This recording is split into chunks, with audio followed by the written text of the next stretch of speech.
Bonjour et bienvenue dans mon journal de lecture. Aujourd'hui, pourquoi ne faisons-nous rien pendant que la maison brûle de Lydia et Claude Bourguignon?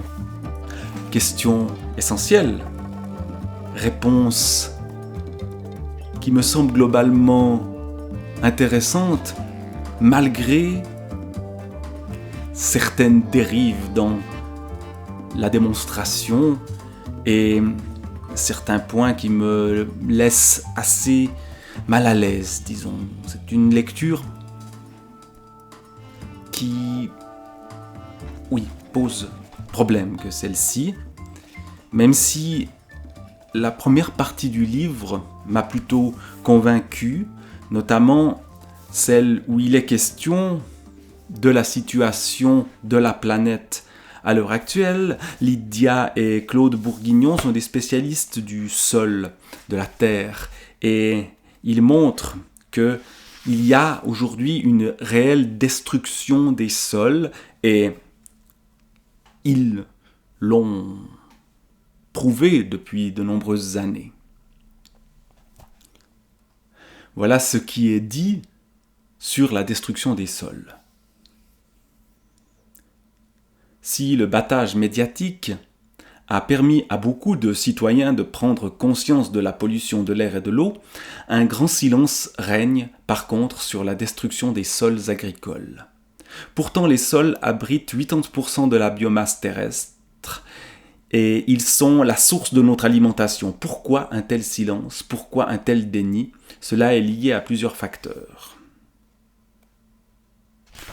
Et ils expliquent donc pourquoi on ne parle pas vraiment de la pollution du sol. Et ensuite, ils vont nous décrire quelle est cette pollution, en quoi elle consiste, où au fond, on détruit la vie dans les sols. Les sols ne permettent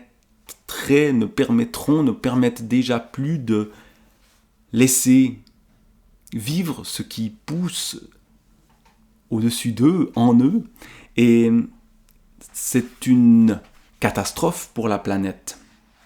Alors, ça c'est une première analyse, c'est une première constatation, avec aussi celle qui concerne l'eau et qui concerne l'air que l'on respire, et cette pollution, cette destruction de notre milieu de vie, et cette destruction également de la biodiversité. Mais ceci, au fond, on sait et on a entendu beaucoup de choses à ce propos-là. Moi, ce qui m'intéressait dans ce livre, et où je suis beaucoup plus sceptique, eh bien, c'est pourquoi ne faisons-nous rien pendant que la maison brûle? Et là, je dois avouer que les réponses, même si certaines sont correctes, m'ont laissé sur ma faim, dans le sens où, on parle de plein de destruction. Nous sommes dans une phase de destruction dont la cause, en gros, est, d'après Lydia et Claude Bourguignon, le système capitaliste, pour aller vite. Oui, et j'ai envie de dire, destruction donc de l'eau, de la terre, de l'air, destruction également de la biodiversité et de l'humain, dégradation de la santé humaine, la malbouffe industrielle, voilà quelque chose qui est dénoncé à juste titre, les emballages, etc. Mais au fond, comment en est-on arrivé là et pourquoi ne faisons-nous rien? Alors il y a une grande thèse chez Lydia et Claude Bourguignon pour répondre à cette question-là, c'est celle de l'illusion technologique. Nous sommes pris dans une croyance au progrès qui ne fonctionne pas. Le progrès, ça n'existe pas, et le progrès technique n'est jamais véritablement un progrès. Le mythe du progrès et l'illusion technologique, voilà le titre d'un chapitre, la première réponse qui est donnée à cette question pourquoi ne faisons-nous rien, et il développe ça sur de nombreuses pages, sur, au fond, l'idée que nous allons par des améliorations techniques pouvoir régler ces problèmes-là. Or, ce n'est de toute évidence pas la solution. Il y a le problème de l'explosion démographique, il y a aussi d'autres éléments.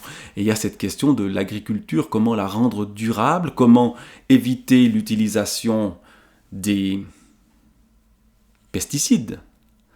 Parce que là-dessus, ils sont très clairs. Ce qui détruit les sols, c'est en grande partie l'utilisation de pesticides et la mainmise de certaines industries productrices de ces pesticides sur le monde agricole, les paysans étant au fond pris dans l'étau de ces multinationales qui ne regardent que leur intérêt. Et là, je crois que effectivement, on pointe un problème extrêmement grave.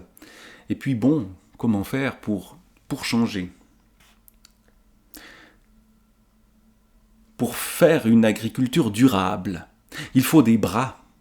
Or, depuis 150 ans, l'exode rural a réduit la population agricole à une peau de chagrin. On pourrait penser à un retour à l'agriculture par des néo-ruraux, mais ceux-ci se heurtent à l'accès au foncier qui a été accaparé par les grandes exploitations. Quand ce retour a lieu, il se limite au maraîchage, qui ne nécessite pas de grandes surfaces, mais créer une ferme en polyculture-élevage lorsque l'on n'a pas de terre demande des ressources financières plus que conséquentes. Le modèle de l'agriculture chimique industrielle est dans l'impasse et aucune solution ne peut être apportée tant le manque de paysans se fait cruellement sentir et tant est terriblement bas le niveau scientifique des agriculteurs. Ils savent la technique, mais ils ne connaissent pas les lois de la vie. Ce n'est pas le développement de l'agriculture informatisée, dont on nous vante les mérites, qui changera le problème. Cette croyance que des tracteurs télécommandés avec un smartphone régleront le problème de la mort des sols agricoles n'est qu'une illusion technologique. Voilà encore cette idée d'illusion technologique, notamment par l'informatisation. Pour eux, là n'est pas la solution. Alors la solution, c'est difficile à trouver. Parce qu'ils ont le sentiment que, au fond, il y a une corruption généralisée du système. Ce qui les pousse, et c'est là que je suis plus que sceptique quand je lis ce livre-là, où j'ai l'impression qu'au fond, ils dénoncent des choses qu'il faut dénoncer, et à côté, ils entrent dans des délires complotistes qui rendent les dénonciations justes qu'ils font beaucoup moins crédibles, puisque, au fond, à côté d'analyses qui ont l'air d'être solides, on trouve à peu près n'importe quoi. Par exemple, sur le Covid, où là, ils sont totalement dans la thèse complotiste. Et ça, moi, ça me pose un vrai problème. Je me dis, oulala, en lisant ça, cette corruption peut même être criminelle, comme ce fut le cas en Europe avec le Covid-19, où la ministre française de la Santé, sous la pression de Big Pharma, a fait interdire la vente de l'hydroxychloroquine. On voit qui a là derrière, le professeur Raoult et tout ça, et puis suivent cette idée que les vaccins ne sont pas de vrais vaccins, que ce sont des tentatives de manipulation génétique, etc. Bref, toutes ces imbécilités qu'on entend dans les sphères complotistes, ils les reprennent ici, et je me dis, mais c'est dommage d'entrer dans de telles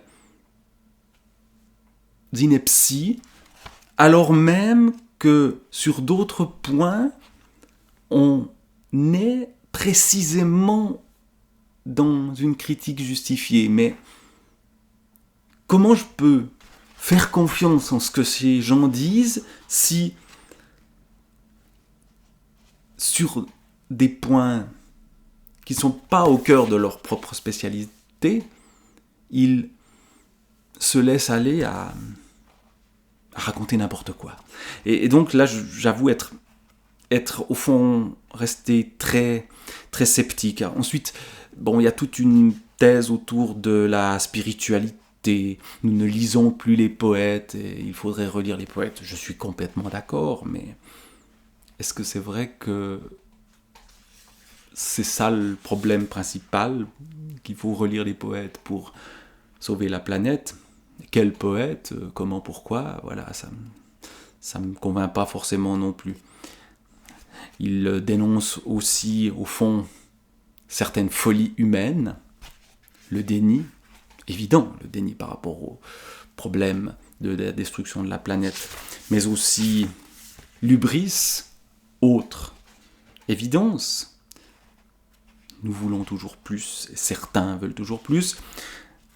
Et troisième problème, la perversité narcissique, sous-entendant que tous ceux qui sont au pouvoir sont des pervers narcissiques, dans une vision sans doute là aussi caricaturale, et au fond, la catastrophe que nous vivons est assez terrible comme ça, il n'est pas nécessaire d'en rajouter. Et là, ils en rajoutent, et oui, sans une vraie rigueur dans la manière dont ils argumentent. Parfois, on se dit, oulala, c'est vite pensé. Par exemple, un paragraphe sur la chute de l'Empire romain qui ne correspond plus du tout à la manière dont historiquement on présente la chose aujourd'hui, dont les spécialistes le font. Bref, un livre qui part d'une bonne intention, qui part d'une réflexion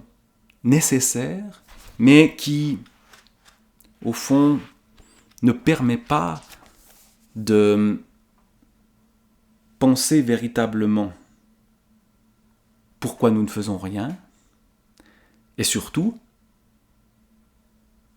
qui ne permet pas de trouver que faire.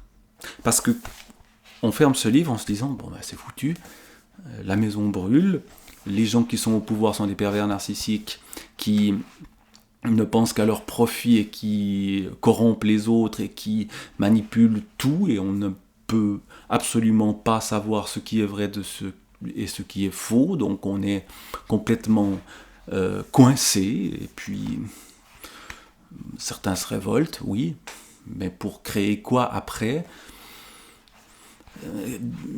À quelles conditions? Avec qui? Comment? Ça reste totalement flou. Bref, je dois dire que ce livre, Pourquoi nous ne faisons rien pendant que la maison brûle, de Lydia et Claude Bourguignon, m'a déçu. C'est un livre qui m'a...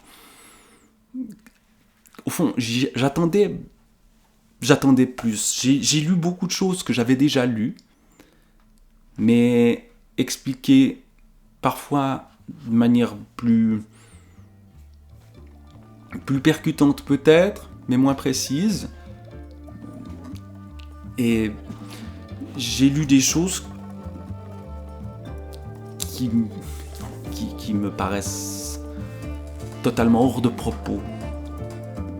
Donc, voilà ce que je pouvais dire de cette lecture-là. Pourquoi nous ne faisons rien pendant que la maison brûle? Bonne question. Réponse plus problématique de Lydia et Claude Bourguignon.